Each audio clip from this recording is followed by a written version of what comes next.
Oh, this is a very heavy question.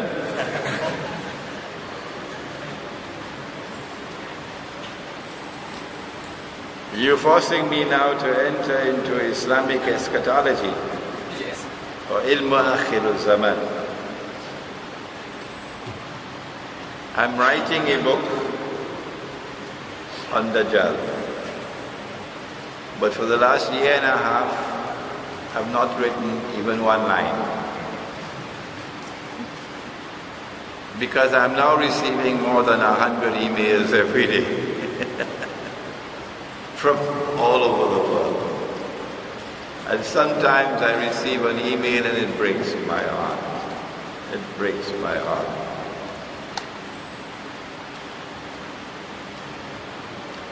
And so I'm not getting the time to write.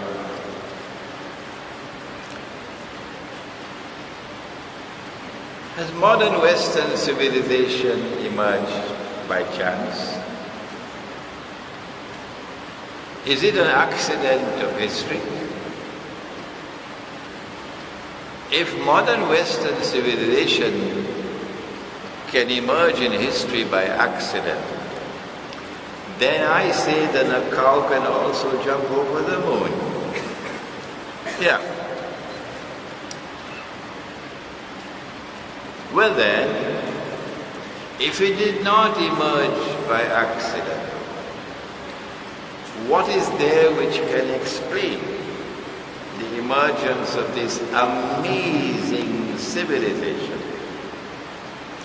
with its scientific and technological revolution, which is still continuing, which has given to this civilization a power which is unprecedented in human history, that all of the rest of mankind combined, including Saddam Hussein, cannot match the power, the military power of modern Western civilization. Is this by accident? And if it is not, what is the explanation? Not only is this the most powerful civilization in terms of military might to have emerged in human history, but also, and this is the last characteristic I'm going to mention because we don't have endless time, it uses its power to corrupt every single thing that it touches. The word used by Allah in the Quran is fasad. And this civilization is engaged in universal fasad, corrupting the political civilization, political life of the world, corrupting the economic life, corrupting the market, corrupting the monetary system, the money that we use, corrupting the educational system, corrupting the relationship between the male and the female, corrupting the sexual life, corrupting sports and entertainment. But most dangerous of all, corrupting and destroying the spiritual life and reducing mankind today to a world filled with one-eyed people. Even with the PhD from MIT, he still sees with only one eye. What is it that explains this universal facade? Let me use the term in the Quran. Did the Quran not say that it has come to explain all things. وَنَزَّلْنَا عَلَيْكَ الْكِتَابَ تِبْيَانًا لِكُلِّ شَيْءٍ, to explain all things.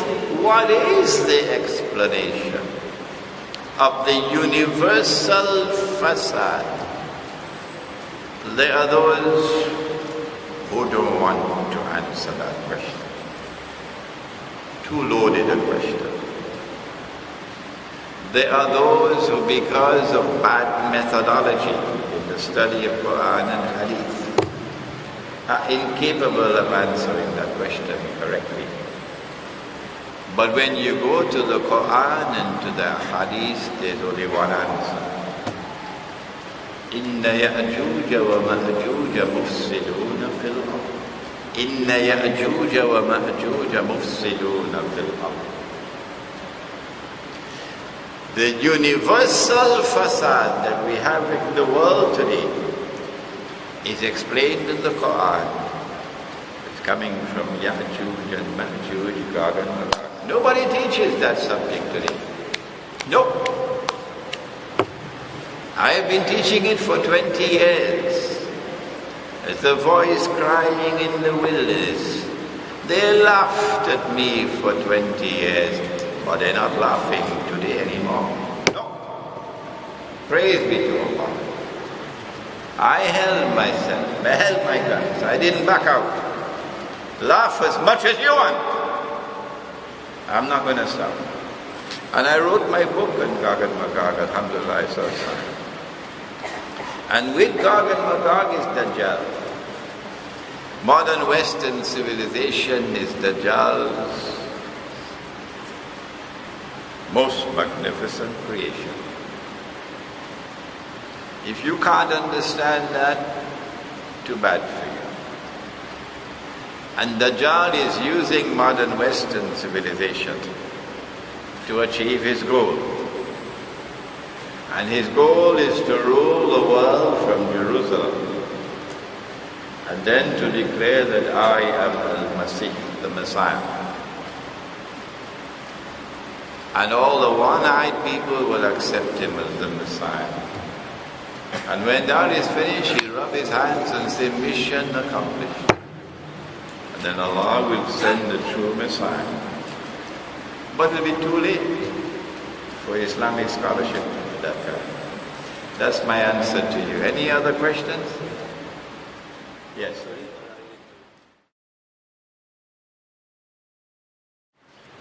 If we are not to take help from NATO and from NATO's client Saudi Arabia and NATO's client Qatar, if we are not to take help from these people and call for no-fly zone, because now you have told us what is the Quran. We didn't know it before, now we know it. And we want to make tawbah. What should we do?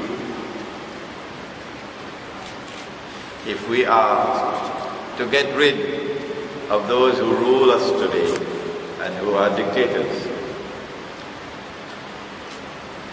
the answer is, whoever you turn to for help, and you launch an armed struggle anywhere in the world as Muslims, NATO will destroy you. NATO will destroy you. You're not allowed to do it. The only ones you can turn to for help are your worst enemy. Will you enter into the embrace of your worst enemy to achieve this goal? Is that the sunnah?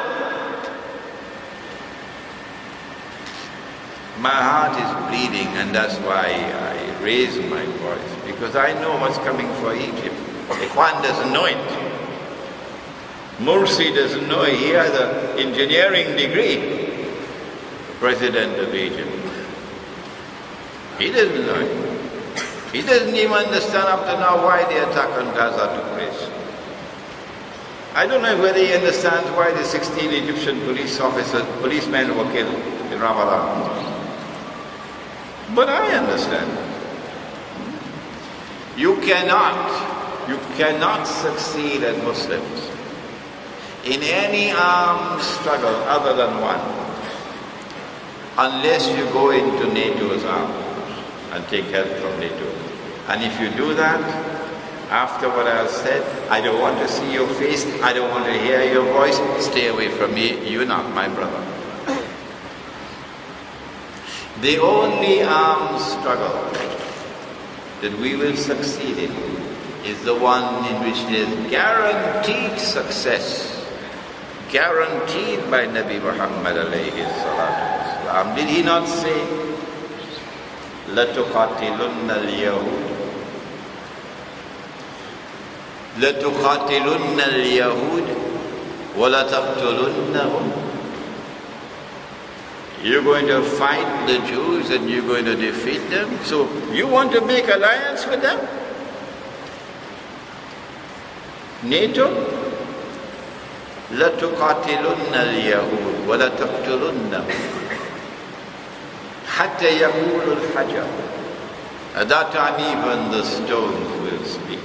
Ya Muslim, هَذَا يَهُودِيٌّ وَرَائِي فَتَعَالَ فَقْتُلْ. There's a Jew hiding behind me, come and kill him. Not the Jew who is standing beside me in a joint struggle against Zionism. Not the Jew who leaves the United States and goes to Palestine and stands up in front of an Israeli tank to stop that tank from demolishing a Palestinian home. And then the tank rolls over her and kills her. Not that Jew or Christian. The Prophet is speaking about those Jews who are oppressors. Oppressors. And not all Jews are oppressors.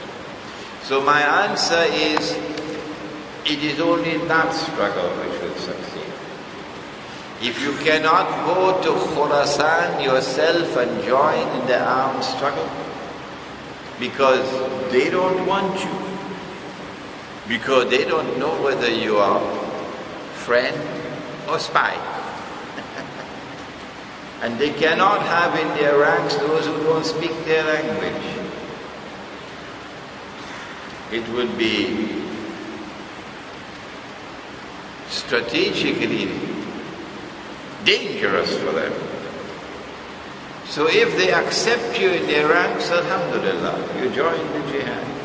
But if not, you can support the jihad in many other ways. That's the only one with a guarantee of success, yes.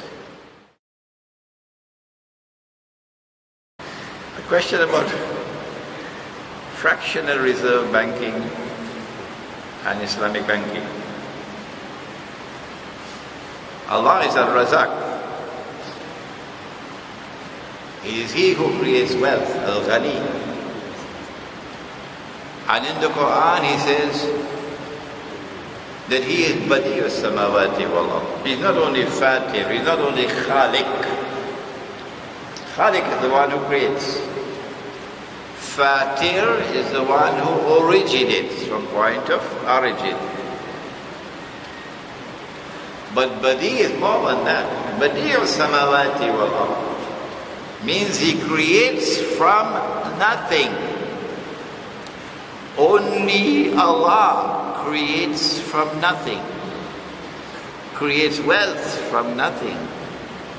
But our enemies today are creating money from nothing. Thanks to the scholars of Islam. Thanks to the scholars of Islam, who will not raise their voice. None of them will raise their voices. Praise be to Allah for one or two. The Imam of Masjid Al-Aqsa in Jerusalem just made a statement. He agrees with me on money, alhamdulillah. What the enemy does is that he is creating wealth out of nothing. Fractional reserve banking is one of the ways in which to do it. That if a bank has so much money in its books, it has 10 ringgits in its books, it owns 10 ringgits. Don't ask me how it got the 10 ringgits. That's a different story. Now it can lend the 10 ringgits on interest, which of course is haram. But the bank does not lend 10 ringgits on interest. It lends 1,000 ringgits on interest. So where the other 990 ringgits came from? It came out of thin air. It is wealth created out of nothing. And if you create wealth out of nothing, you're playing God. Do you need a PhD to understand shirk? Huh? Or are you waiting from fatwa from Mufti? Well, you better find a comfortable sofa to sit down and wait for that fatwa, because it'll never come. But now, it's not, that's only part of the subject. How did the bank get the 10 ringgits? What our enemy did was to take what Allah made halal and declared to be haram. If you declare haram what Allah declared halal, is that shirk? Is that shirk? If you don't know it, then go and pick up your Quran, Surah At-Tawbah.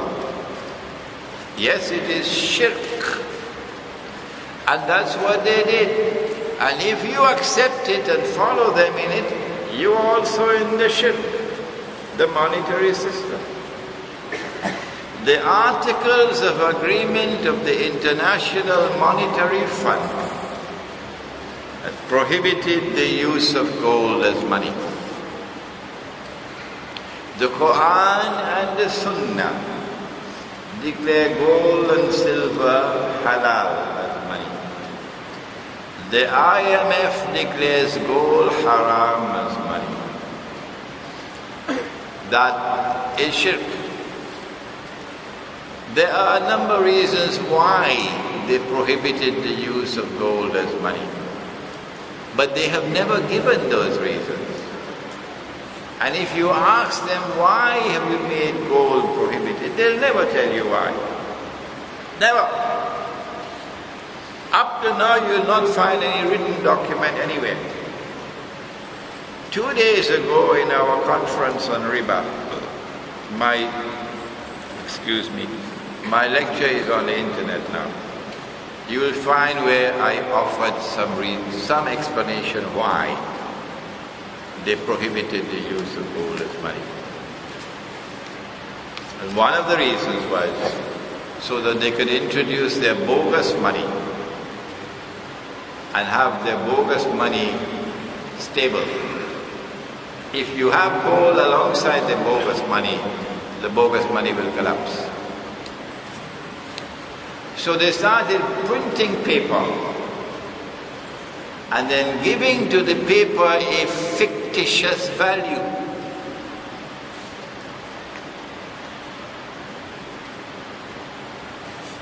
But this is not taught in any university today. No university will tell you what I've just told you. No, they will never use this language. You probably lose your job. You print the paper and you give the paper a fictitious value. If that is not haram, what is haram? What Dr. Mahathir just pointed out recently is that now they have reached that stage where they don't want to print the paper anymore, because they want to put 7 trillion more into the banking system. And it'll take a long time to print $7 trillion. A lot of printing machine, a lot of paper, a lot of ink, a lot of armored cars and security guards and police motorcycles to transport it. It is much easier for the Federal Reserve to simply write a check and send it to the banks. And then the banks will insert $7 trillion more into their books. And then the banks, like the IMF, will approach, hello, President Morsi, are you there? I hear Egypt wants an IMF loan. We could lend you 4 billion. I mean, we just got 7 trillion. But in order for you to get this 4 billion, there are conditions you've got to meet. These are the conditionalities. Amongst them is you got a 2-hour line. Economic enslavement spells political servitude. And you got to bow down to Dajjal and act in accordance with our commands so that Israel will survive. So it's fictitious money. And they're lending you fictitious money on interest.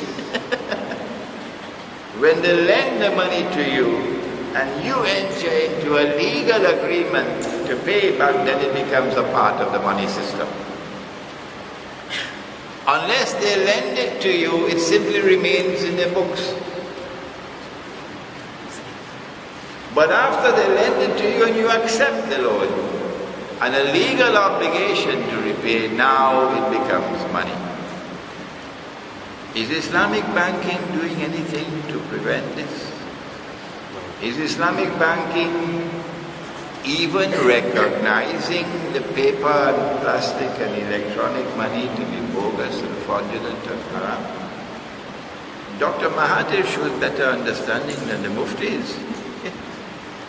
No, Islamic banking has not raised even a little finger.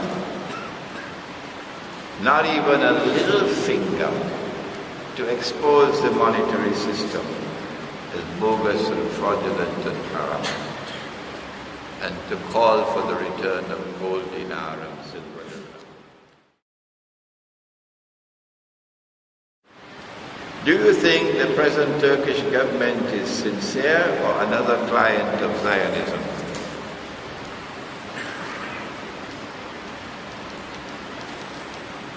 I no longer identify myself as a Sufi.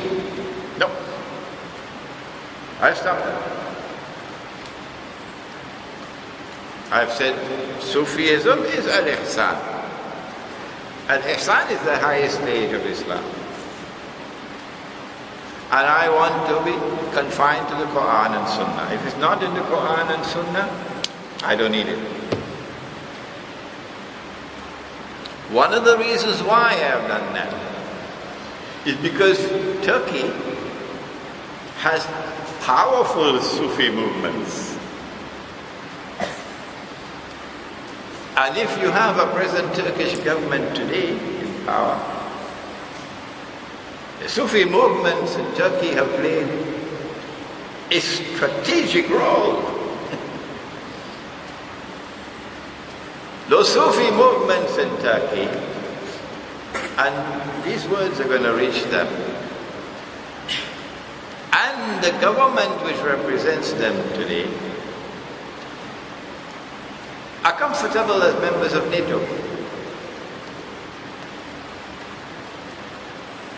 Not only are they members of NATO, but they seem to be proud of being members of NATO.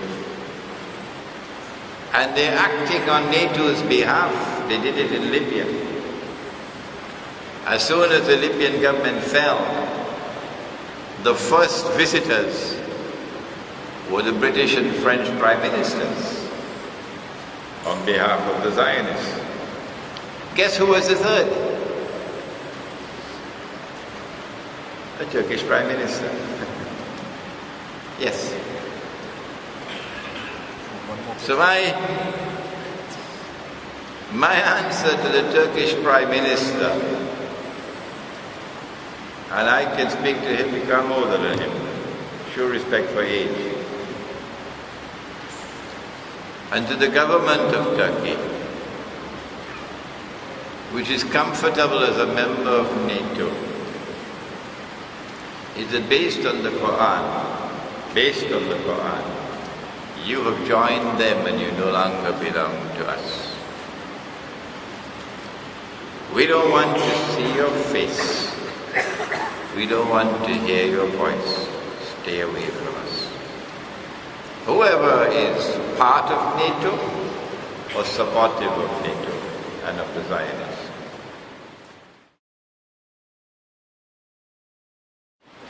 When I give an opinion in which I interpret anything like a hadith, you will bear testimony to the fact that I always say to the people, do not accept my opinion. Is that true?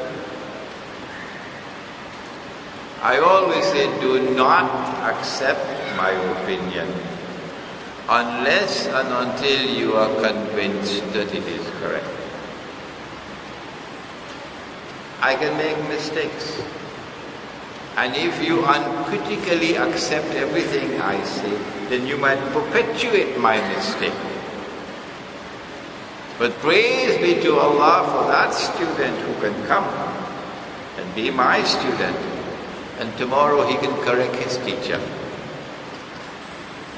I'll be proud of him. So I have interpreted the hadith about Dajjal, that when he is released, he'll live on earth for 40 days. يَوْمٌ كَسَنَةٍ يَوْمٌ كَشَهْرٍ يَوْمٌ كَجُمْعَةٍ وَسَائِرُ أَيَّامِهِ كَأَيَّامِكُمْ. One day which will be like a year, one day which will be like a month, one day which would be like a week, and all his days, meaning all the rest of his days, like your days. I recognize this to be religious symbolism. Like that the river Euphrates will uncover a mountain of gold.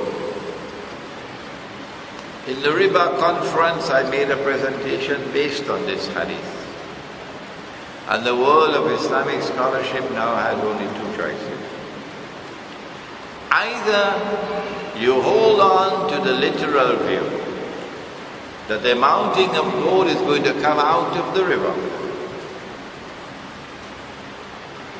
or the explanation which I have given, there is no other. There is no other. My explanation is that the Prophet ﷺ was saying that out of the Euphrates river, underneath the river, will emerge something in very large quantity which will function as gold. And that is oil. And when oil began to function as gold in 1973, the petrodollar was born. And today the petrodollar is the tightest rope around our neck. Similarly, I have interpreted a day like a year, a day like a month, a day like a week. And my interpretation is there in my book, Jerusalem in the Quran. It is translated to Bahasa. It is translated to Arabic, it is translated to French, it is translated to Spanish, it is translated to Urdu, it is translated to Bengali, it is translated to Bosnian language. Alhamdulillah. That when Dajjal was released in a day which is like a year, among other things, the world experienced Pax Britannica. And Pax Britannica gave the world the British sterling pound as the international currency.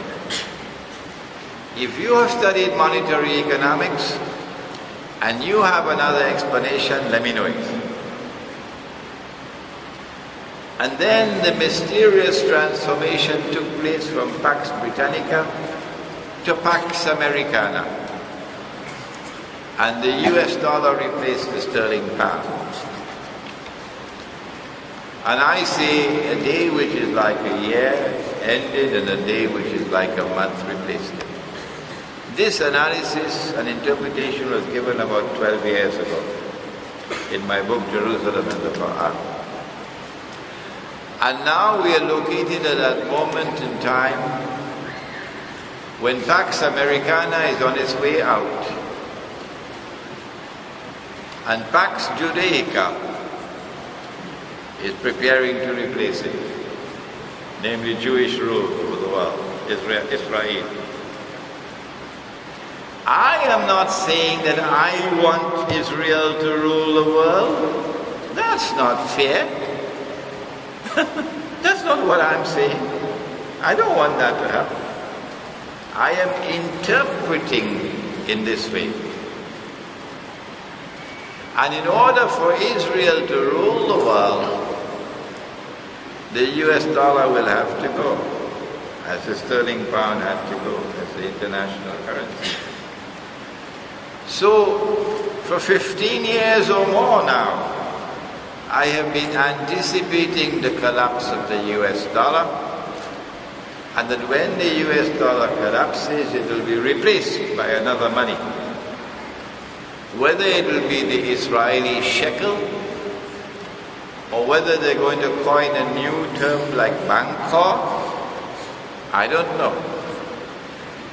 But a new monetary system is coming. And that new monetary system will be built firmly on the foundations of that mountain of gold from the river Euphrates. Namely, petro-money. Petro-money came into being when Henry Kissinger succeeded after the stage-managed Arab-Israeli War of 73. Succeeded in convincing Malik Faisal, rahimahullah, to do that which was prohibited by the Sharia. And the king probably did not understand what he was doing. He agreed, he made an agreement with Kissinger, and then got the Arab oil-producing states to agree with him that oil will be sold for only US dollars. That's haram.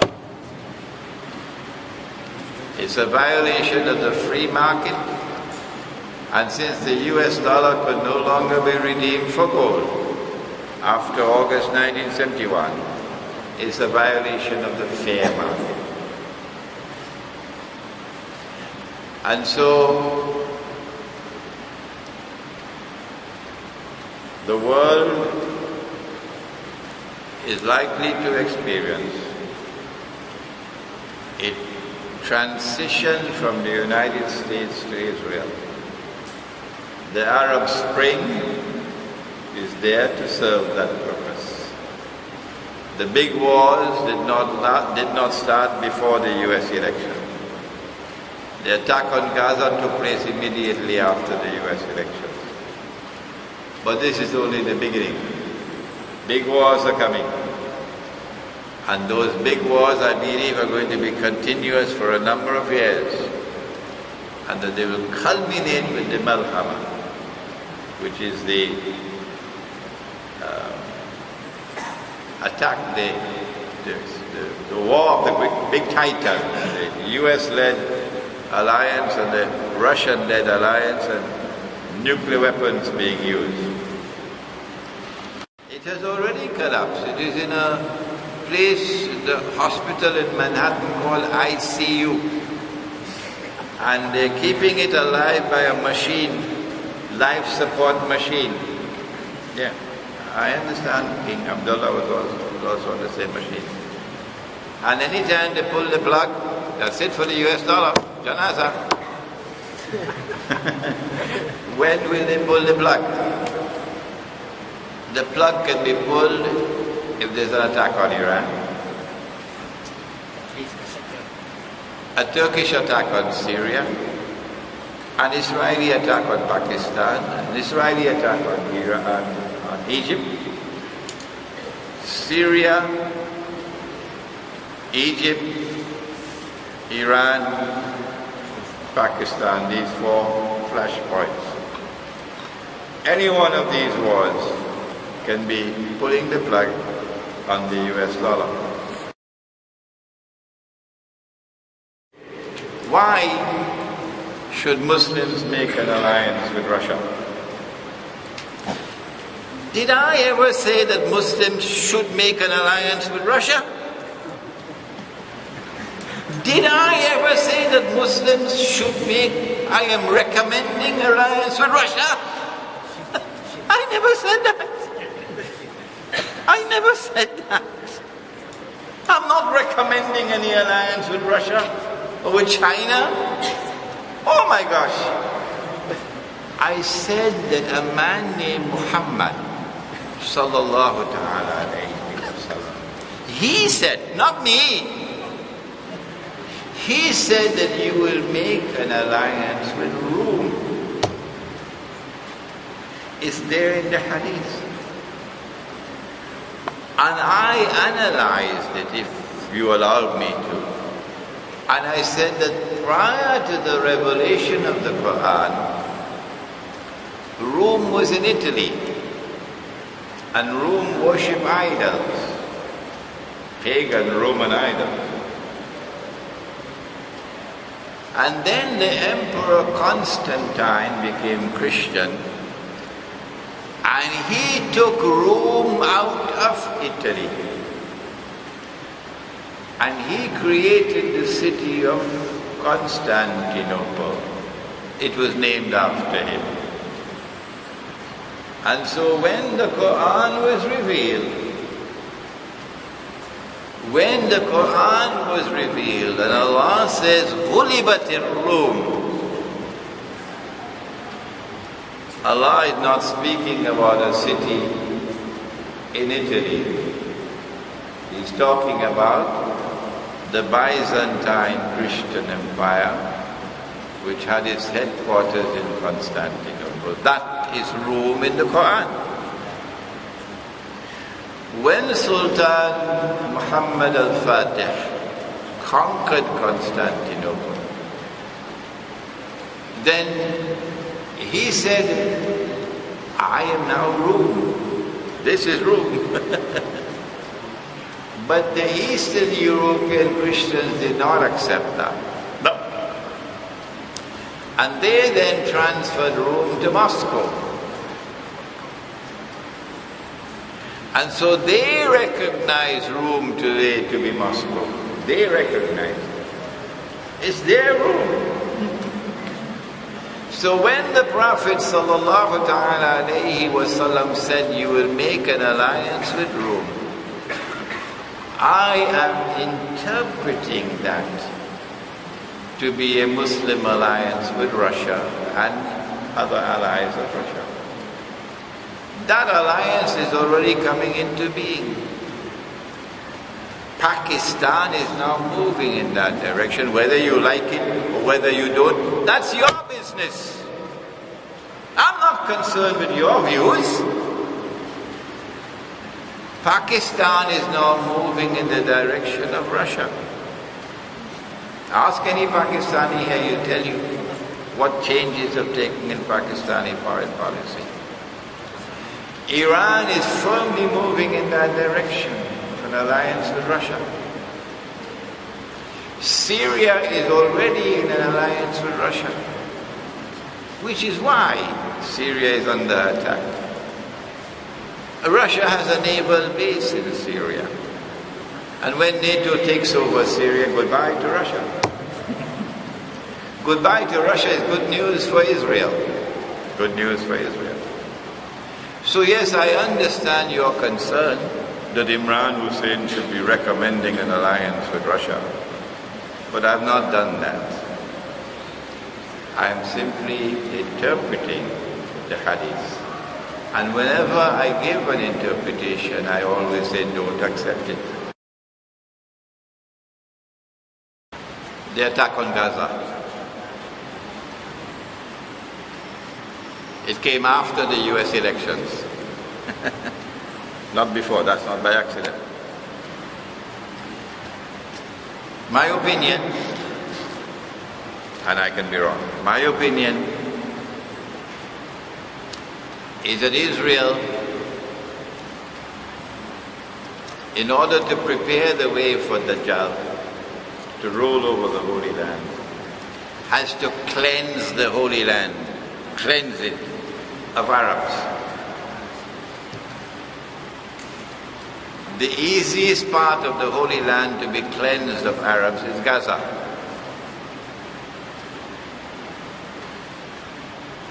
Four years ago, the blistering attack on Gaza, with Hosni Mubarak blocking the way to Egypt, was to shatter them. About 1,400 were killed. But the next attack on Gaza must be 10 times more ferocious than that one. But this time you must have Ikhwan al-Muslimun in charge of Egypt, firmly in the saddle. So you've got to do something to get rid of the military as an obstacle. And they did it. You've got to do something to get rid of the legal establishment as an obstacle. And they did it. And so Morsi is now firmly in charge. Ikhwan is now firmly in charge. The boat is rocking a little bit, but they're still firmly in charge. So when the attack on Gaza takes place, it will be so ferocious that Egypt will have to open the doors. And you'll have something called Exodus. Exodus is a book in the Bible and the Torah. Exodus. Mean a mass movement of people fleeing out of Gaza into Egypt. And whoever is so brave to remain in Gaza, it's just a mopping up operation. And in this way, Israel will be able to say, mission accomplished. We have cleansed Gaza of the Arabs.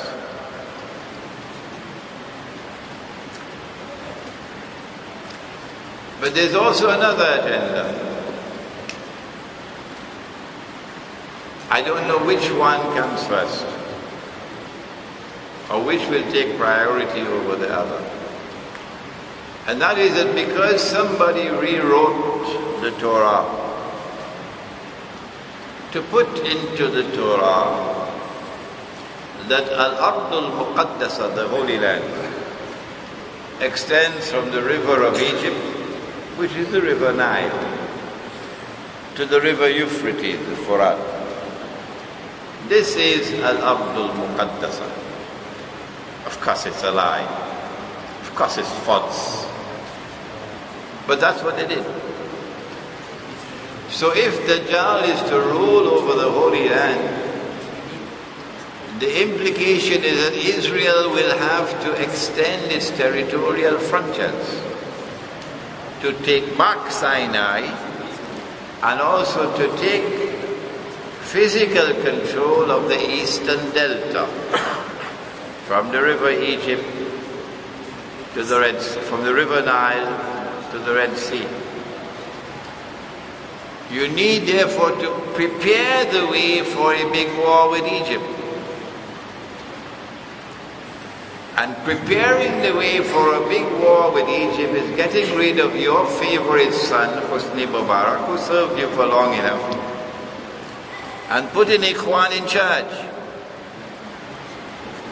And then forcing Ikhwan government in Egypt to support the Palestinians. And that support must continue to escalate until Israel can cry terrorism. And prepare the grounds for an attack on Egypt. When the attack on Egypt takes place, It'll have to be not only from the air but from the ground, because you need to seize land. In order to succeed with a big country like Egypt, you need to attack from all sides. So you need NATO in Libya. And thanks to those who have eyes and yet do not see, NATO is now in Libya. Yes, thanks to those who have eyes and yet do not see, and consider Imran Hosein to be misguided, and a supporter of Gaddafi, and a supporter of Assad, and such nonsense. NATO is now in Libya. So the attack will take place from both sides. Egypt will be attacked from the east by Israel, and from the west by NATO. From the north you'll have a naval blockade and bombardment.